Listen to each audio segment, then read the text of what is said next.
Hello, everybody. I want to welcome you to a special webinar we're doing right now. If you're watching live on YouTube, on how to bank on yourself with insurance.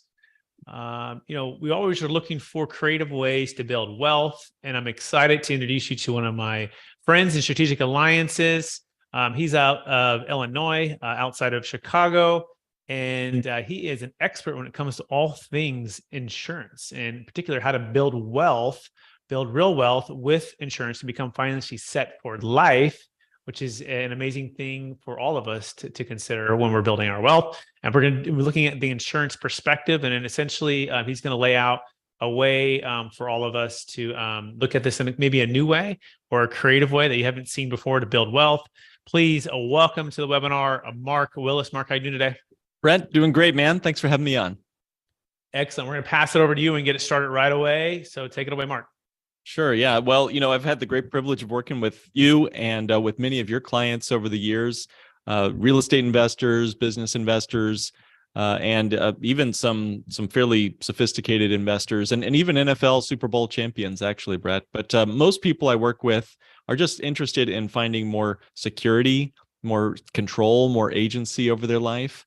And as a certified financial planner, I never thought that life insurance, of all things, would be a compelling asset class in the portfolio. I always thought it was sort of a have to do, gotta do it, one more thing on the adult checklist, right? But I've now become more convinced than ever that we must have something that controls the banking function in our lives. Not just our financial life, but our entire life will be impacted for the good if we're the ones that control the banking function. I've even gone so far as to say I don't really care what your mutual fund got you last year. I don't care how your 401k did. What I want to know is who's the one with the puppet strings in your money? Who's got the banking function in their pocket? Is it you or is it some other banker? Because if it's somebody else, if it's another person running the banking function, you're going to lose, really, regardless of any other outcomes, situations, details. Could you maybe squeak by and live life without controlling the banking function? Sure. But is it a life I'd recommend you live? No. So as a certified financial planner, we're going to get into some of that today. And we're going to talk about how to bank on yourself using life insurance of all things. So let's jump right on in. I'm going to share my screen with everybody here. We'll get to jumping. Okay, loading up. So yeah, how to bank on yourself with life insurance. We're going to be talking to everybody here. And Brett, you have full reign, my friend, to pull me over, turn this thing around and ask a question if you have one. I'm sure if you're thinking it, other people are probably asking that as well. We're going to try to be cognizant of time. And if there's any questions at the end, we can also answer those as well. So again, just a bit about who's talking here today. My name's Mark Willis. I am a certified financial planner. I'm the owner and president of Lake Growth Financial Services. I'm a 3-time #1 best-selling author, written several books, including the Real Estate Investing for Women book with Chris Prefontaine and many others. I'm not sure how they got me on that list of Real Estate Investing for Women, but I'm glad that they let me and you in, right? So I'm a husband, Christian, father, and love doing this work with clients all around the country. So a bit about how to reach out. If you can't stay to the end of this presentation, or if you already know you want to do this, you can go to capitalgainstaxsolutions.com/bank. That's capital gains, plural, tax solutions, plural.com/bank. And I'd be happy to speak with you, and we can schedule a 15-minute phone strategy session to answer your questions. And we can go from there. Now, here's kind of my focusing question. And Brett, I'd be curious what your thoughts are on this too. I heard this question first posed by Tim Ferriss, who's, a great podcaster and thinker and doer in the world today. He asks the question, what is the one thing I can do such that by doing it, everything else will become either easier or unnecessary? It's a great focusing question. You could ask that question about your business, your marriage, if you have kids, your health, your diet, your spiritual life. Yeah, what's the one thing you can do with your money, in this case, with your money, such that by doing it, everything else becomes either easier or unnecessary? Any quick hot takes or feedback on that, Brett, as you look at that question? What comes to your mind as you look at that question? What's the one thing I can do such that by doing it, everything else either becomes easier or unnecessary? Yeah, a couple of thoughts I have would be, work for you versus versus you working for money. So just the whole time aspect of having to trade time for dollars, right? And Mhm. we're in the business of creating freedom, and getting the money that you would have paid, let's say in capital gains tax to the government, 25 to 50%, to still work for you for a very long period of time, pass it to your kids and continue to work for you. So I think it's being a good steward with your money, right? So what's the one thing you could do? You could become an amazing steward with your money. Mhm. You can get your money to work for you. You could stop trading time for dollars. Essentially, that it becomes its own wealth building machine. And when you can do that, things definitely, I think, becomes easier and potentially unnecessary, because it might free up all of your time and your energy and your stress when it pertains to finances or money coming in. Great answer, man. Yeah. What could we do that eliminates with one decision? We can eliminate 1,000 other decisions. That just sounds like sanity to me. And sanity, I'd say, is maybe one of the rarest commodities in our world today. Okay, cool. Well, unfortunately, we are no longer a nation of savers, and we've put ourselves in a situation now where we're actually saving less than we ever have before. 47% of American households have less than $400 in the bank.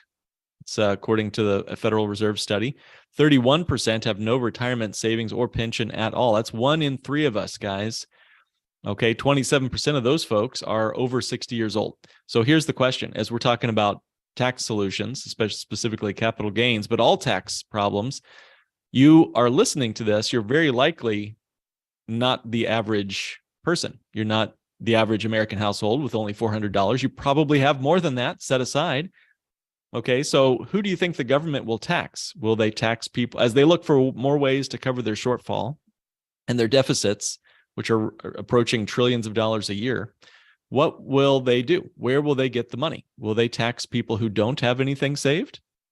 Or will they tax the people like you who've diligently set aside and prepared?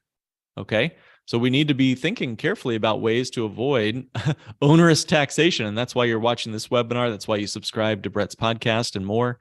Okay. So we've got to find a way to, prepare for our future and swim upstream. Don't just be a gutter, don't just be a financial gutter with a tennis, with your life's tennis ball, just sort of floating down the gutter of life. So yeah, most people who are making it through their life are just sort of like a tennis ball floating down the gutter of life. You want to be willing and able to think outside the gutter of life and swim upstream, get out of that mess before they get you.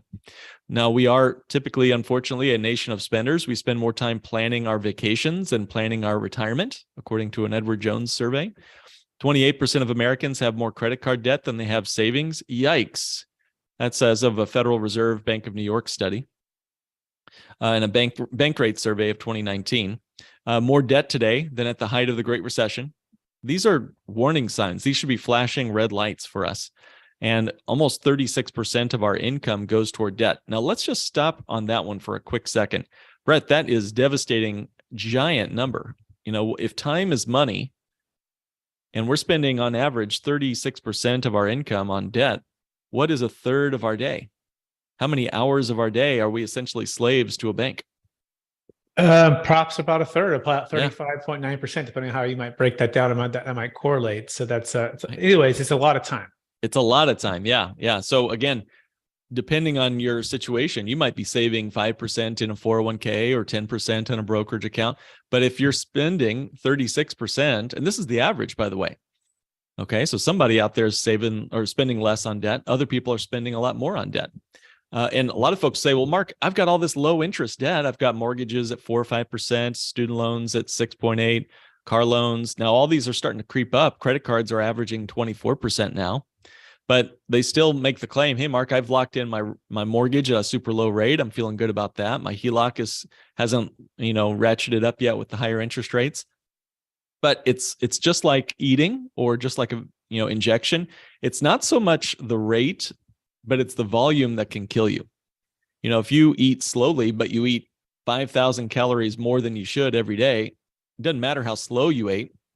It's not the rate, it's the volume that can kill you. Okay. It's the volume that matters around the waistline. So if you have an average example weighted average of 8%, but your volume of interest could still be 36, 38%. Okay. And this is according to the US Commerce Bureau, that the average American spends about 36 cents on the dollar on debt. So it's not so much the rate of interest that I care about. It's the volume that counts. So ultimately, what is the problem? I would say, if we were to boil it all down to a sentence, we're not thinking long range. We're seeing instant gratification, and we're pulling the trigger without thinking about second order consequences as a nation. Now, again, you're watching this because you're wanting to be different. You're wanting to do something other than the established norm. And so congratulations right off the top for being willing to do that. But we've got to be able to think longer than Saturday night, for where our money should go, or even this tax year. I want us to not just eliminate this year's tax problem. I want us thinking long enough range that we're eliminating our lifetime tax obligation, and even past our lifetime. How can we eliminate the taxes for our kids and grandkids and even 4 generations? Now, most people live as an airplane. Now, you guys might know that airplanes don't fly in a vacuum. They're flying in an environment. Okay, so let's imagine, Brett, you and I are, you're just hankering for some deep dish Chicago style pizza. Okay, you're there in Florida, but you want some Chicago style pizza, and the only way you can get it the way you like it is to fly here to Chicago. And you have a private airplane because you've been so successful in your business, and so you actually have a pilot's license too. So you get in this little plane, and it's a small plane, it's a little Cessna or something, and it can go, let's just say for fun, it can go 100 miles an hour, just to keep the numbers easy. Now, let's say that there is a blast of a headwind coming at you, some high, crosswinds pushing on you, but there's a headwind coming right at you at 200 miles an hour. Okay, so you've got an engine that can go 100, but the headwinds are pushing at you 200. How's your little airplane doing? Going backwards, right? Going backwards. Yeah. No matter how hard you push on that little airplane, how hard you rev the engines, you're not making it to Chicago. You're going out to the Gulf, right? You're making backwards distance, right? So if you want to get anywhere, you better land your plane quick and just wait for the winds to change. Most people fly their airplane into that kind of a headwind. They think that saving 3% in their 401k and a little bit of money in their brokerage and try a little real estate, but they've got all this other stuff in their financial portfolio that's just messing up their capacity to make any difference. Their airplane can only go so fast. So what do? They try to overheat the engine. I'm going to stretch for a little higher rate of return. I'm going to get a little bit higher rate of return in my mutual funds or my real estate. I'm going to try for B class, C class, D class real estate. Unfortunately, that only puts your engine at risk of exploding, and you're still not making much of a difference. That's why I don't care what you got in your mutual funds last year. What I care about is the headwinds of debt coming right at you. Okay, so we all might know that, if we wait for the winds to die down, we no longer have a headwind. Brett, let's say that this 200 mile an hour headwind slows down and now there's no wind at all. We call that nil wind. And you think, hey, now I can get there. I can go to Chicago, get my deep dish. I'm going at 100 miles an hour. That's as good as it gets, right? No wind at all, nothing in my way. I'm just free sailing straight north to Chicago. Is that as good as it gets? Most people think it is. They say, Mark, I'm debt free. I don't have to worry about all these problems you're talking about here. I have no debt. I live the Dave Ramsey lifestyle. Unfortunately, that's what we call the arrival syndrome. And I always caution people to be aware of the arrival syndrome. It's the worst, according to Nelson Nash, it's the worst syndrome you can be infected with, is to think that you've arrived, that you've made the best possible life for yourself, that you're totally debt-free. What's better than being debt-free? Well, we'll get to that, but it's being the bank is better than debt-free. So what does that mean for our little airplane? Well, again, back to your analogy here, Brent. Let's say that now instead of a headwind, you've got a tailwind, 200 miles an hour pushing right behind your little airplane. Your engine can go 100 plus the 200 tailwind. So you've just changed the situation of your environment where this airplane lives. And now you can move, what is that, a delta of 500 miles an hour difference, right?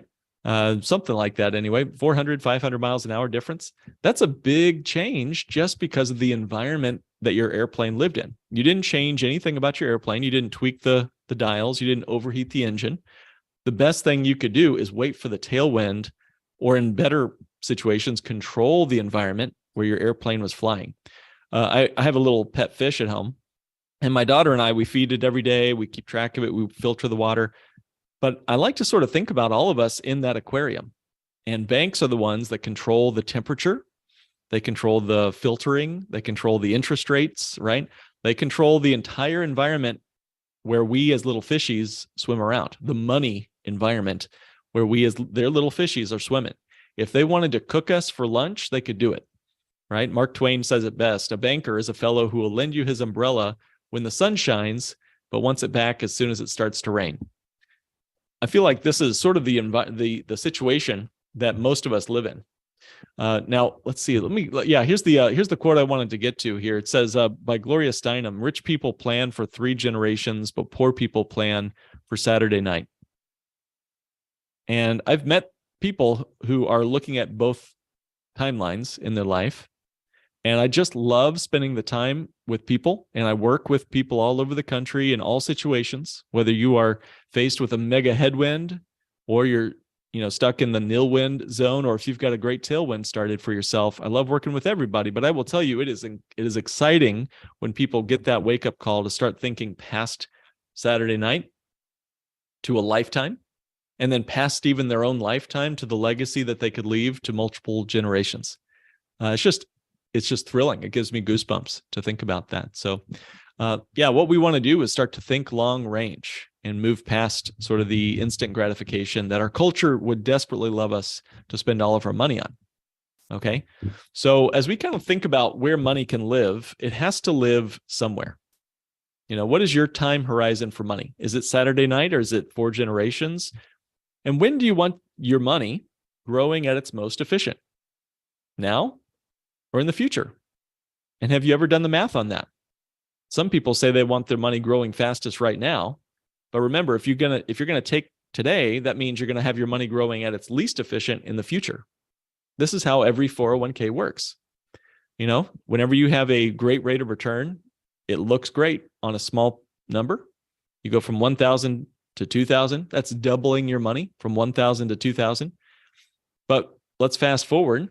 If you grow your money so slowly in the future, you could actually end up losing a lot of what you earned in the earlier years. Case in point, a 10% loss when you have a small number in your 401k is not a big deal. If you lose 10% of $1,000, well, you're down $100. But if you have $10 million in your 401k and you lose 10% of that, that's $1 million gone.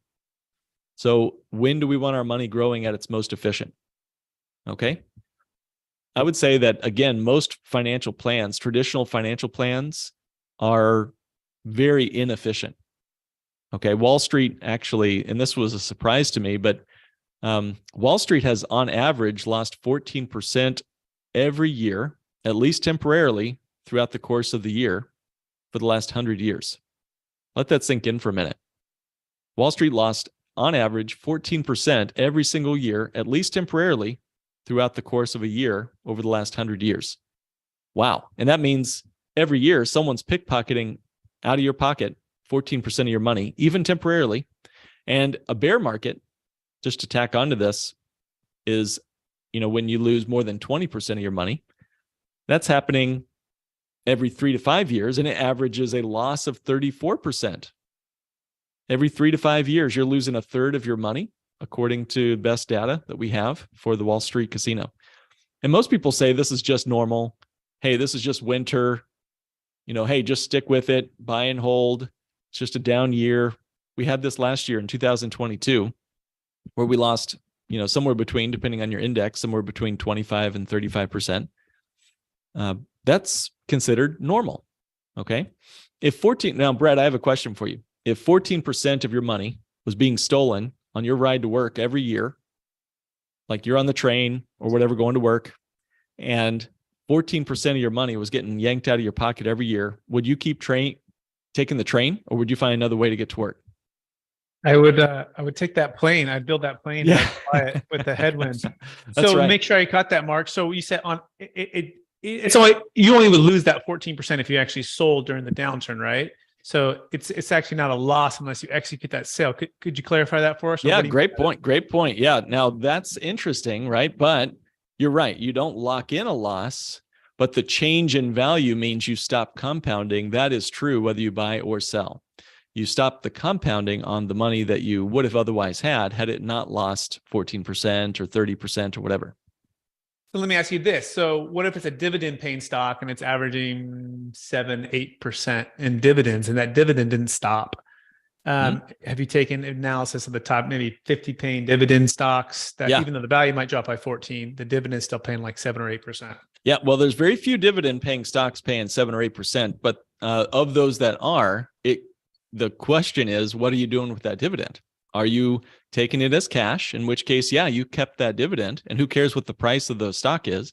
But if you've reinvested that, let's say you had Coca-Cola stock and they were paying a dividend, and you reinvested that stock dividend into more Coca-Cola, and then Coca-Cola tanks the next year, what do? We just lost the dividend along with the share price as well. So again, losing here, let me actually show this to you because I think losing it is actually the problem. So if you lost 50%, for example, you'd have to have 100% rate of return just to get back to even. Think about that for a minute. If you lost 50% of your nest egg, you'd have to double your money just to get back to even. So let me talk about this phrase called sequence of returns risk. Is that something that you've come across in your research? Not much, but this sounds interesting. Okay. Keep going, Mark. Yeah, this is a big problem. Most people don't even realize this is a problem in their portfolio, but it could be the biggest viper in your portfolio. So I'm going to show two different individuals, Jane and Jim, and they both have, the same rate of return in their portfolio. They both have the same starting balance. They both take the same income in retirement, but one wins and the other is in the poorhouse. And how is that possible? Well, let's find out. So what we're looking at here is the same beginning balance between Jane and Jim. They each have $500,000. But at the end of their retirement time, after these many years here, what is that, 15 years, one person has $344,000 and the other only has 74 grand left. Which one of them is feeling anxious? Which one is feeling pretty good? Well, they took the same income out. They took the same, they had the same average rate of return. They had the same starting balance. They were the same in every way, except the sequence of their returns, the sequence in which they received market-based returns, something over which Jane and Jim had no control. So take a look at that for a minute. All I did was I took the rate of return column and I flipped it upside down. That's all I did. Just because of the order of the returns, you can end up having either a successful life or a disaster, anxious, unnecessarily scary retirement.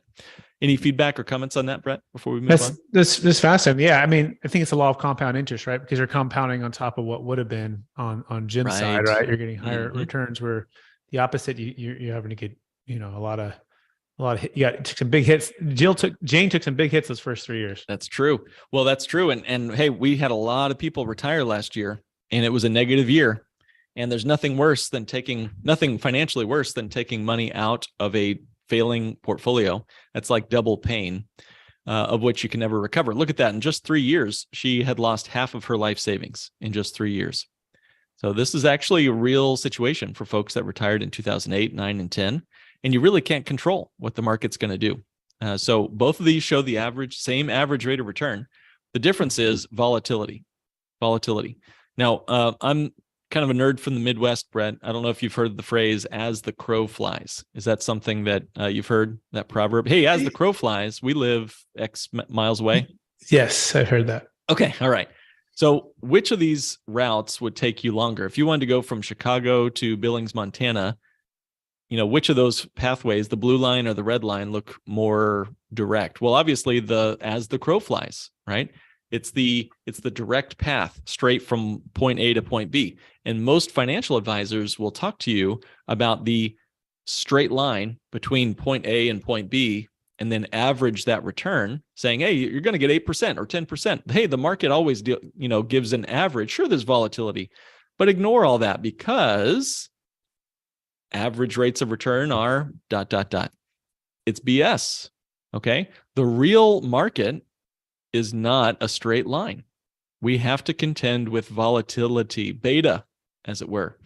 And the real distance between Chicago and Billings would be a lot longer due to flat tires and traffic jams, not to mention the ups and downs of the highway, red lights, stopping for gas and groceries and all that. Which of these two is more efficient? Obviously, the direct path is, but most people's financial life looks more like the ups and downs of a highway track. Here is the actual S&P 500 from 2000 to 2016. We have an average rate of return of 5%, okay, from start to finish there. But the real return was only 3.35%. What's the difference? It's the same market. The difference is volatility. Volatility. Okay, here's what it looks like. And again, it kind of reminds me of that crow flying from Chicago to Billings, Montana, or whatever. Going up and down takes a lot of energy. It's just like, you're a dad, Brett. You ever have to like go pick up the dry cleaning, then drop off the kids at soccer, and then go get the groceries? Couldn't you just go straight from office to home and it would be a lot more efficient, less fuel wasted, right? Well, most of the time, our financial lives look more like getting all those errands done than just a direct path home. Okay, just a few more pieces to kind of hone this in, then we'll talk about some strategies. If you go up one year and then down another year, you feel like you might be even. Like, let's say you had a stock that went up 10% in the first year and went down 10% in the second year. The feeling is, hey, I just broke even. It went up, it went down, whatever. But actually, no, you lost money. You went up to 110, you went down to $99. That's not even. You lost money. Maybe you went up 100% one year in a stock. Woohoo! Went from 100 to $200, and then you lost 50%. We went from 200 down to 100 again. We had zero gains, right?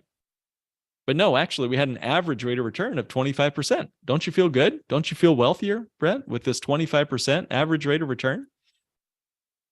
Not exactly, right? Most people are given the truth that, hey, most people get that portfolio statement and say, hey, you know what? Look, you got an average rate of return of 25%. Feel good about it. Talk about it at the cocktail parties or at the barbecue. Most people never take the time to do real math and say, hey, wait a minute, I didn't actually earn anything in my portfolio last year when I account for volatility. Average rates of return are meaningless. Okay, so I think we get the picture here. So let's talk some about where we should put our money.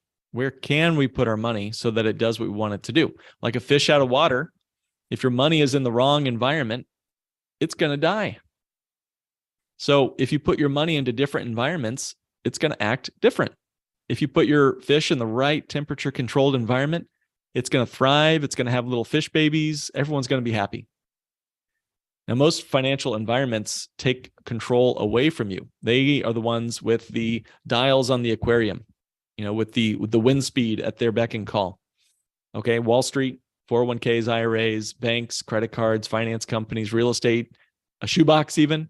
Where can we put our money where we can do what we want with our money? Seems like a simple question. Seems too simple, right? Again, if you want to reach out to us, just a little plug here, capitalgainstaxsolutions.com/bank. We'd be happy to speak with you about all the options and details. We are a full financial firm. And by the way, if you're wondering, well, where should I put my money? This is a great opportunity to sit down and talk to a professional who can let them help you know exactly what you need your money doing for you. And we look with all of our tools at our disposal to help you do that.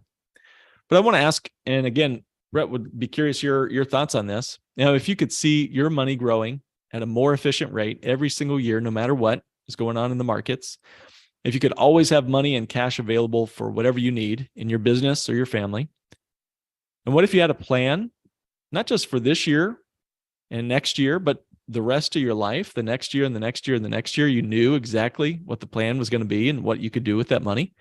And maybe most importantly, what if you had and owned the control and the outcome of the financial plan before you even started that plan? I mean, what would that feel like if you owned and controlled the outcome of your financial plan before you even started? I think that was so great. I think it's feel even better if I could defer the capital gains tax with all that too. Good man. Good man. Well, that's part of it, right? Yes, Yeah. sir. Hey, that's part of it, right? Again, capital gains taxes are a part of the dials that, Wall Street, the government, and more would love to keep you. I hate to sound like a tinfoil hat guy here. I usually keep my tinfoil hat in my desk, but it truly is a dial on which they can control the environment in which your money lives. It's one more headwind. Okay. Just like market volatility is, just like debt is, and more. So what can we do to own and control the outcome of our financial life before we even get started? And where's the right environment to put our business profits or our personal cash and so forth? Well, high cash value, dividend paying whole life insurance. The more I studied this, the more I couldn't turn away from this unique, mostly forgotten financial vehicle. And Brett, it's been around for centuries. Okay. Now, I have to quickly tell your listeners that and people watching that it's not the kind of whole life insurance you may have heard about. Dave Ramsey talks about it. Susie Orman talks about it. They're not talking about this same thing. It's a different category altogether. Most of the options are supercharged in this policy. Most of the design has been really radically engineered for massive cash accumulation. We typically cut the commissions on these policies by 50 to 70%. They grow, and actually they guarantee to grow every single year, and they've done so for over 160 years. The returns on these are very modest. We're not talking double, triple digits or anything, but they are nice, keep up with inflation kind of returns. They are certainly going to beat my savings accounts or my CDs over time. Also, there's liquid access to the cash. You can usually get your money out of the policies in about 3 to 5 business days, which is great when we're looking at doing real estate deals that need to close quickly. And there's no piles of paperwork to get access to money. I actually had a business owner who had people on his staff, full-time people on his staff, just to keep up with the bank compliance for his line of credit. Now, he might have had a low interest loan on that line of credit, but he was having to pay full-time salaries to 2 different people just to keep up with the bank's compliance and paperwork and needs. So that payroll has to be added to the expense of managing his debt levels, right? So again, one of the things about this is it is life insurance. So you can always leave your family more than you could ever save for them. And maybe most crucially, it can help you become your own source of financing. Your own source of financing, where you can become your own banker, in essence, and take back control of the banking function in your life. All right. So, this is typically different than just what's sort of seen as old-fashioned whole life insurance. We're adding something called a paid up additions rider. This is sort of a rider is sort of like an option, sort of like automatic windows on a car might be an option. It makes the contract customized particularly for you. So in this particular rider, the paid up additions rider, if you want early cash, you use this rider. In fact, a paid up additions rider gives you 40 times more cash value than old-fashioned whole life insurance. So this is an extreme cost reduction that allows your cash value to accelerate very quickly. You also want to make sure it's mutually owned as a company. You want to make sure the insurance company is mutually owned versus publicly traded. Now, between the two, mutually owned versus publicly traded, which of those two is most likely going to be serving you versus serving the shareholders that own the company? Mutually owned there, Mark. Yes, sir. Good answer. Yeah. Mutual means like what it sounds, right? It's more like a co-op. We, as policy owners, are the owners of that company. Profits are sent to you and me in the form of, return of premium style dividends. All right. So let your money do double duty while you're doing real estate investing or any other project you might want to use. So this is actually what we'll call bank on yourself type policies, just to keep the nomenclature kind of simple here. Bank on yourself designed policies. So to kind of give a high level overview of what you can do here, the cash is available for any reason, meaning you don't have to tell the insurance company what you're needing the money for. It could be for your real estate business. It could be accessing capital for your business. It might be a personal need like a car or a medical emergency or a kid's college or anything else. The cash value has a loan option, which gives you the chance to use the cash for any reason whether it's in the first few months of the policy or way later in retirement when you're pulling that money out for income in retirement. Policy loans actually give you complete peace of mind that you'll have liquid access to your cash savings within the policy. Now, most people don't think about loans and peace of mind in the same sentence, right? Credit cards, banks, they make it clear that going into debt is not a good idea. But this kind of policy loan is different. It's a non-recourse loan. Now, Brett, I'll let you jump in here, man. What is a non-recourse loan, and what is that? How is that different than your typical recourse loans? Yeah, a full recourse loan would mean you're basically personally guaranteeing the loan, and or they could come after you for something else. So let's say you got a multifamily property as a $10 million loan on it, and it's full recourse. Well, if you don't pay, not only can they take that property away, they can come take your other properties away or other assets, potentially, depending on how you protected those. Whereas a non-recourse would mean all they have access to is that existing property, that one asset in which they loaned against. Great answer. Man, I've got some smart guys on the call here today. I love it, man. Love it. Yeah, so exactly right. So essentially non-recourse loans means there's no recourse. Why is that? Because the insurance company knows that they'll be paid back. How do they know that? Because they've already got the collateral called your death benefit on their books. It's a self-collateralizing loan in essence, because they've already got your capital called the death benefit should you pass away too soon. That means there's no required repayment plan. So I do recommend you repay the loan, but it can be done on your schedule. Okay. Now here's the last piece to this, and that is, hey, when you borrow against these policies, the cash value will grow the same whether you borrow from it or not. Let that sink in for a minute. That means that the policy's cash will continue to earn interest and dividends as if you had not touched a dime of the money. To me, this is the holy grail of the financial universe. Where else, with any kind of guarantees, can we get uninterrupted compounding growth and still have liquid access to that asset? I can't find anywhere else in the financial universe that lets us do that. And especially valuable for folks that want to use this tool for other projects, investments, et cetera, et cetera. Any thoughts, feedback on this before we move on? No, but I do like that that it's non-recourse, and I do like that you can get the cash out for any reason, anytime. And the policy grows. Just would be curious about what the policy is growing at, right? What the returns are and how it looks. Yeah, exactly. Yeah, these policies are going to be in the middle single digits over time.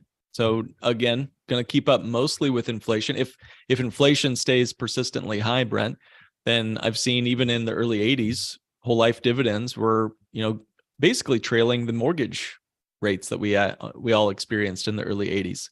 So I don't know what the future of inflation will look like in this country and in this world in the coming years, but I can say we've got a nice history where dividends essentially over time will mimic and follow the prevailing interest rates in the overall economy. Now, over the last 50 years, typically internal rates of return are in the middle single digits.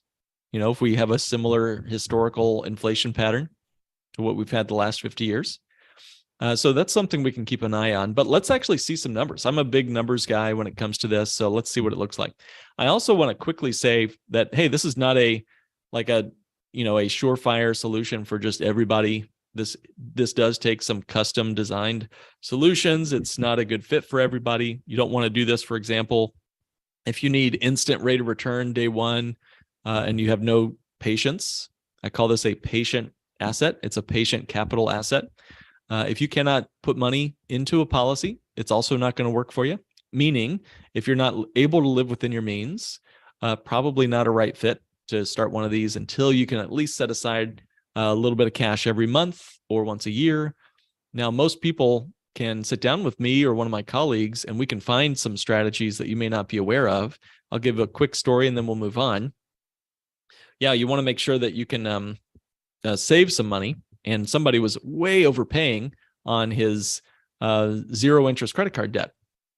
And we looked at that and we said, well, wait a minute. If you can lower down your zero interest credit card debt, flood that policy full of cash instead, then before the zero interest expiration date comes, we borrow from the policy and wipe out all of the credit card debt. Now he has an asset to his name his policy is earning interest for him, and he's credit card debt free before any interest kicks in. So again, that's just one of dozens of different ways we might discover can help you get started on this, even if you think you can't rub two pennies together. All right. Again, when do you want your money growing at its fastest? Now or later? If you want your money to grow more efficiently every year, it means sacrificing in the early years to begin to power through the future into generations to come.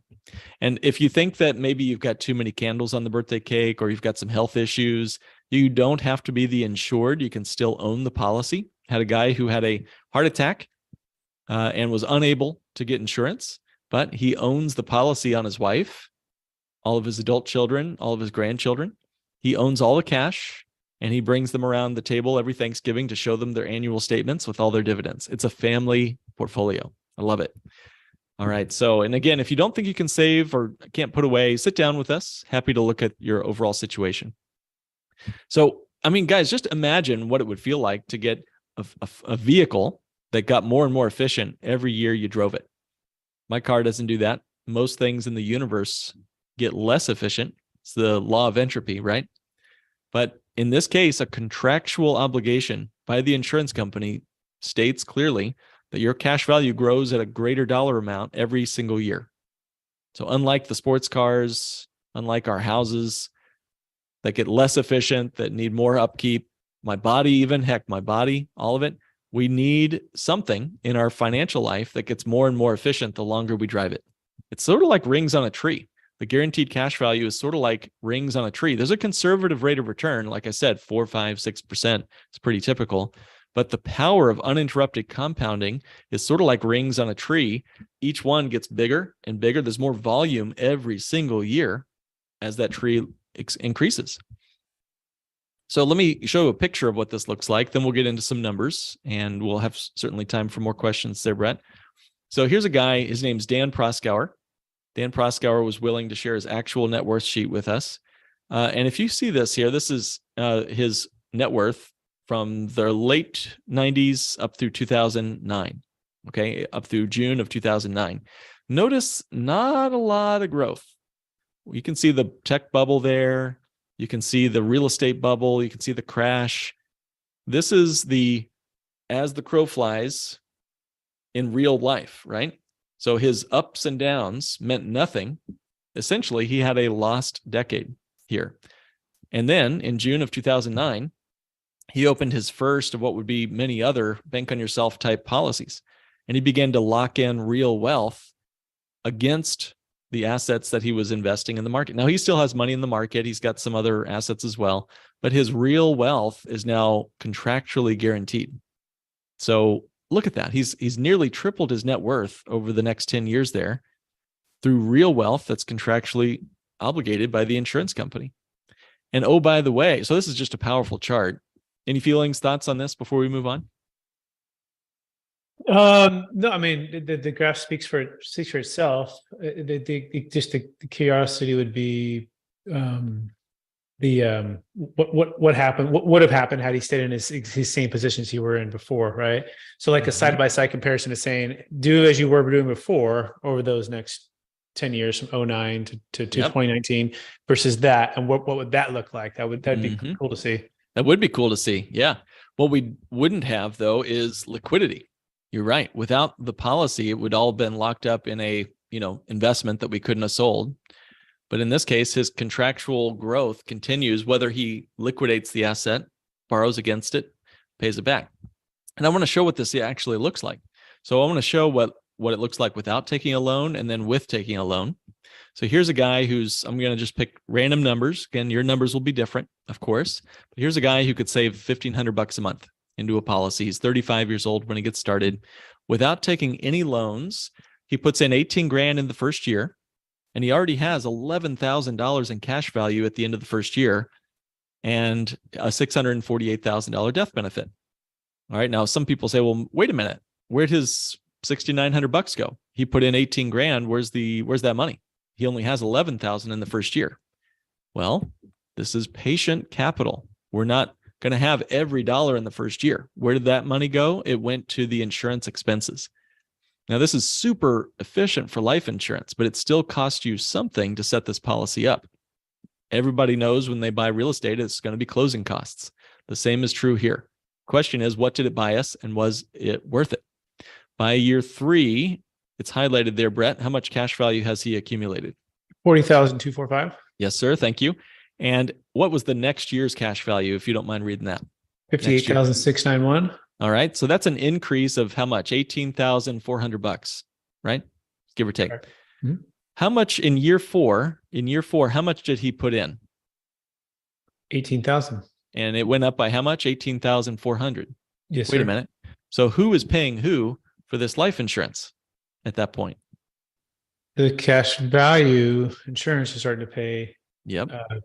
The insurer. Yeah, the insurer is paying, in essence. They're not literally writing you a check for that, but it's increasing faster than your contributions. Beautiful, right? So that's just by year 3 to year 4. He continues to fund it. It gets more and more efficient. Look at how incredible that, that the rings on the tree are beginning to form here. He's got an ever increasing, ever more efficient financial vehicle. And by age 70, he's got $1.26 million. That's the number I want you to keep in your mind if you're watching this at home. $1.26 million and a $2.1 million death benefit. Okay, so far so good? So far so good. I'd be curious, how much, 18 times, how many years did he put that in? Yeah, 35 years. 18,000 times 35. What is that, for something? 18 times 35 is $630,000. Okay. All right. So how much over 35 years did this cost him? Well, actually, he got paid about $600,000 to keep this thing. Not to mention a $2.1 million asset to the family. Wow. And then he takes out $60,000 a year. 60,000 is there at the bottom, 60,000. He does that for 25 years. So that's actually $1.5 million that he gets to enjoy over his retirement years.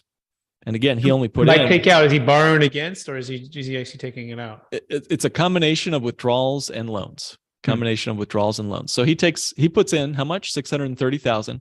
He enjoys and lives on 1.5 million, totally income tax free, totally capital gains tax free, by the way.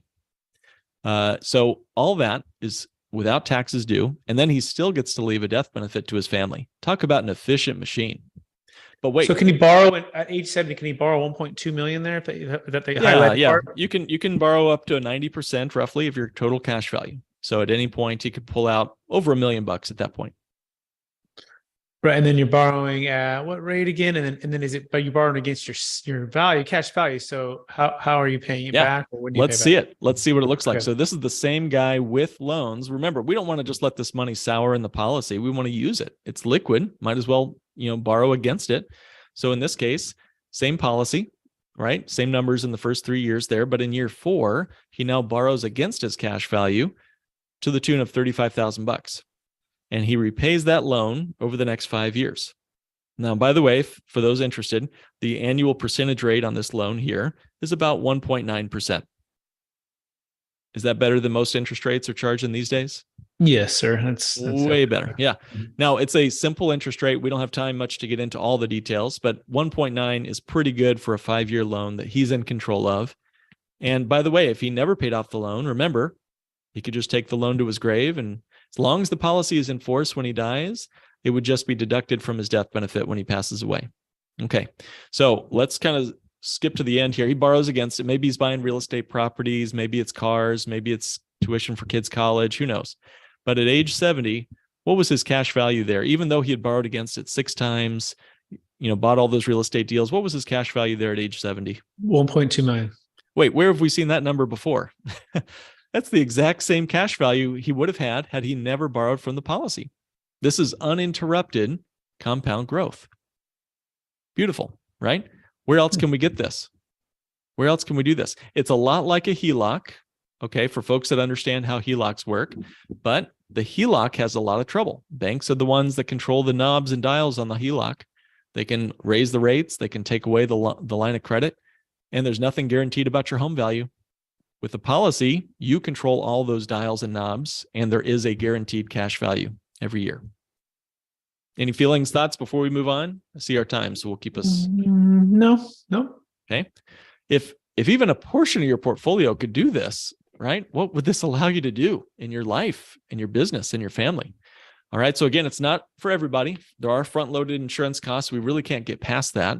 If you cannot get past it, don't get a policy, just get a savings account and, see you at the Saturday night club, right? So we got to be thinking long range in order to be able to use a tool like this, because in the first few years, you do lose some purchasing power, right? It was 18 grand to 11 grand. So lost a little bit there.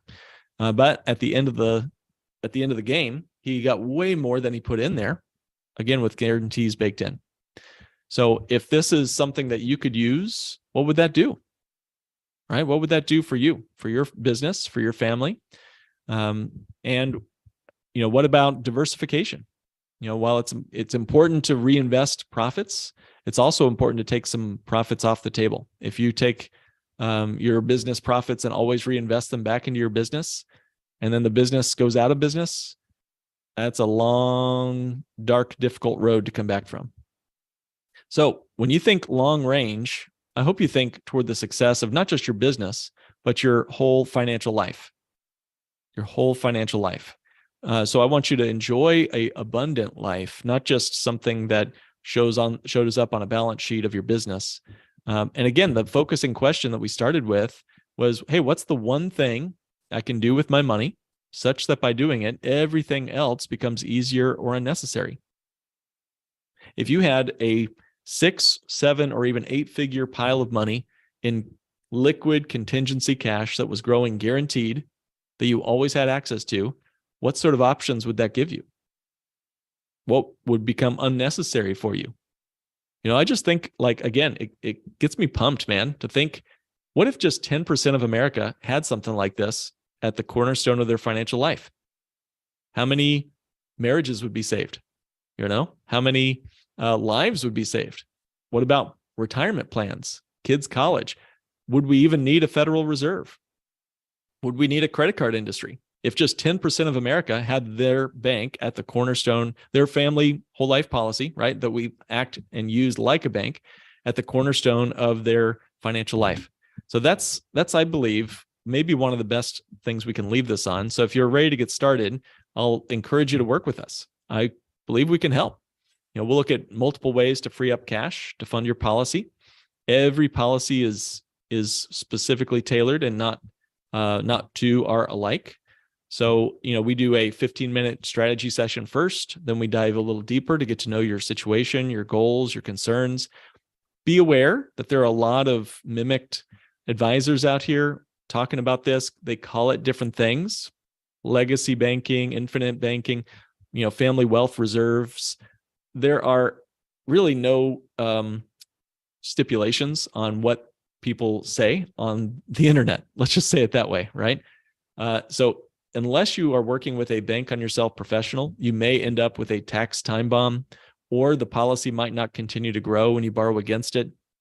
It might be tied to a market index that actually can cause you to lose cash when you age as the increasing policy costs go up.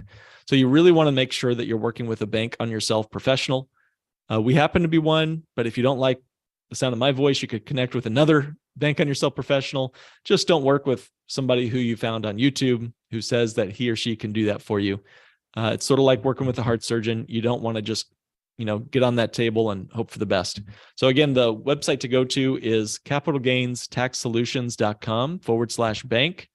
That's capitalgainstaxsolutions.com/bank. And we'd be happy to sit down, answer your initial questions, and do a phone strategy session, see if this tool would be right for you. Brett, I'll pass the ball back to you. Hey, Marco, I just want to thank you for being here on the special webinar. I want to encourage everyone who's listening to take action. If you feel this could be a good fit for you, do a no-cost consultation to find out as well.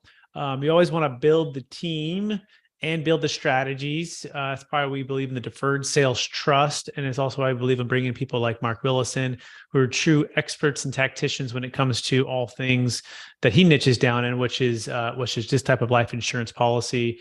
And so take a peek at that, take a look at that, and take action, especially if you have money that's sitting idle, especially if money that's already been taxed and it's just sitting in the bank, right?